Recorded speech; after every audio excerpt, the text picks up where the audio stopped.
Good afternoon, and thank you all for your interest in Glycologix. I want to start with a question this afternoon. How many of you went to the restroom, number one, in the last 10 to 20 minutes? You don't need to show hands. I know I did, because I knew I was coming up here. But what I can tell you is if you suffered from interstitial cystitis or IC, you would have made sure you went to the restroom right before you walked in here for fear that you might have to get up again and leave this presentation and miss what's going to happen here right now.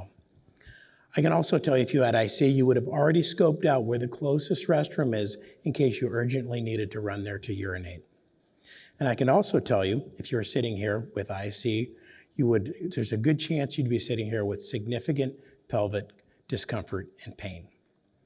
This is the plight of patients that have interstitial cystitis. And I have to tell you that the state of treatments for these patients today is quite poor, and we intend to change that. As mentioned, I'm Dan, CEO of Glycologix. We're developing novel biopolymer soft tissue coatings, starting with interstitial cystitis, or IC. We think we've got a unique opportunity in Glycologix, and that's because we have therapeutic market potential across multiple indications with device characteristics. That's why we're here. Our lead indication, IC-BPS, that I mentioned, is a large condition. There's only 2 approved treatments in the US now, the last one in 1996. Both of those are largely ineffective for treating these patients with low response rates and low levels of evidence to support them. Our GLX-100 is an elegantly simple solution that addresses the underlying cause of IC, and that will fit into current clinical practice with a targeted set of specialty physicians. We've got a Class 3 regulatory pathway, relatively low-cost trials, the first of which is a pilot study that will be starting in June of this year. So let's take a step back. What are we doing? We're developing locally delivered proteoglycan mimics for the protection and potential self-repair of soft tissue. Proteoglycans, complex polymers throughout our body. They do important things, but they can break down. Our platform mimics those proteoglycans with high affinity to the tissue, enabling the protection and potential self-repair of the tissue. We can tailor our materials to different tissue types and therefore to multiple conditions. But right now we're acutely focused on IC-BPS. What is IC-BPS? I already alluded to it. It's characterized by often debilitating pelvic pain, increased urinary frequency and urgency, and burning on urination. It's a very large condition, predominantly impacting women, and the economic impact is very large, in large part due to these folks being unable to hold down a job and otherwise contribute to society as they would like to. I want to give you a sense of just how impactful this is. I'm going to read a couple blurbs from some quotes that say, "I'm holding on tight for dear life. I don't know how long I can take living this way. I am having a difficult time trying to live any type of life." Real quotes, real patients that give you a sense of just how debilitating this condition is, sadly driving some of these patients to commit suicide. What is the underlying cause of IC-BPS? At the end of the day, it's a loss of an impermeable layer that you have on the inside of your bladder. It's called the glycosaminoglycan or GAG layer.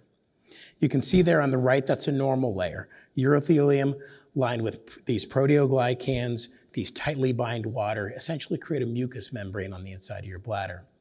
When that breaks down, you get potassium, noxious urinary solutes diffuse into the tissue, the adjacent tissue, and cause the symptoms that I mentioned. Our approach is to take a proteoglycan mimic, a biopolymer, that has high affinity to this urothelium that's been broken down and temporarily restore that impermeable layer. We believe this has the opportunity to become a standard of care because, as I mentioned, current options are limited, they have limited efficacy, and they have low levels of evidence to support them. There's 2 basic categories. There's bladder instillates that are done in an in-office catheterization.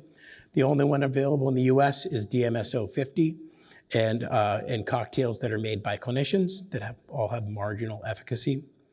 Ex-US, there's things called gag replacement therapies, which are intended to replenish that layer on the inside of the bladder. Unfortunately, these do not have a long residence time and therefore also have marginal efficacy. The other product available, approved in the US, is an oral called Elmeron. Concept here is, as this material goes through the bladder and is excreted, that it would again stick and replenish that layer.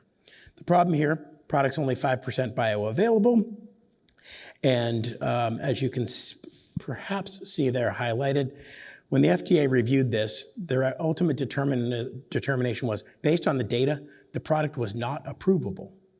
But the context behind it is they did determine it was safe. It did help a small subset of patients. And by the way, it's 1996, and the product got approved. And despite all of that, this product achieved peak revenues of over $250 million. So we believe with something that truly works, there is a huge opportunity here. What are we doing? We're taking these proteoglycans. Remember, those were the things in the picture on the urothelial layer. You cannot isolate these and you cannot synthesize these. So what we do is we take the GAG polymer off of there, in our case, chondroitin sulfate. We do our magic to cross-link it, and we come up with something that's an engineered proteoglycan mimic. The advantages of that, it restores urothelial impermeability because it closely mimics a number of characteristics and properties of natural proteoglycans. That leads to a more prolonged resistance on the bladder. The other element is our materials are highly soluble for the tissue coating in this circumstance, or perhaps for other indications that could be injectable.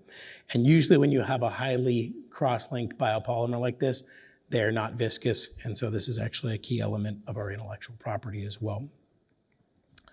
Our development plan, we're going to take our SBIR funding and our seed funding to get us to and through a pilot clinical trial in Australia, starting in June, 40 patients. We'll have data out Q1, Q2 of next year. On the back of that, we'll raise a Series A and or partner to do a single global pivotal trial and move through regulatory submissions and approval. We made tremendous progress to date. Our preclinical efficacy data is extremely strong in the gold standard models for IC. We've completed our entire preclinical safety package. We've scaled manufacturing to clinical scale. We just recently approved ethics approval for our Australian trial there, and we've already recruited and qualified all of our trial sites there. So tremendous progress and poised to go into that trial in June of this year. Turning to the management team, I've been in this industry longer than I care to admit, and hopefully don't look as long as, like it's been as long as it has, but I spent a lot of my time at Flexion Therapeutics, and even longer time at Genzyme in the management development program there, working on local therapies, biopolymers, pain conditions, all things relevant here. Rich is my right hand, brilliant medicinal chemist. He's been a number of places, academic, small, and large. Rich is my right-hand man. We are lean and mean. There's Rich, there's me, and there's Harry in the lab. The rest of everything else we do is outsourced and virtual. We have two co-founders. George has started over 15 companies with many successful exits, both IPO and M&A.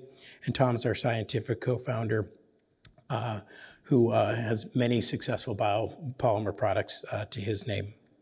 On the ICBPS side, we work with Bob Hurst, who is a world-renowned bladder epithelial biologist and the PI on our NIH grant, and Granham Sant, who is a world-renowned urologist and importantly created the leading outcome measurement for IC clinical trials. Granham helped us recruit a world-class scientific advisory board that advises us on many things, most notably clinical trial design.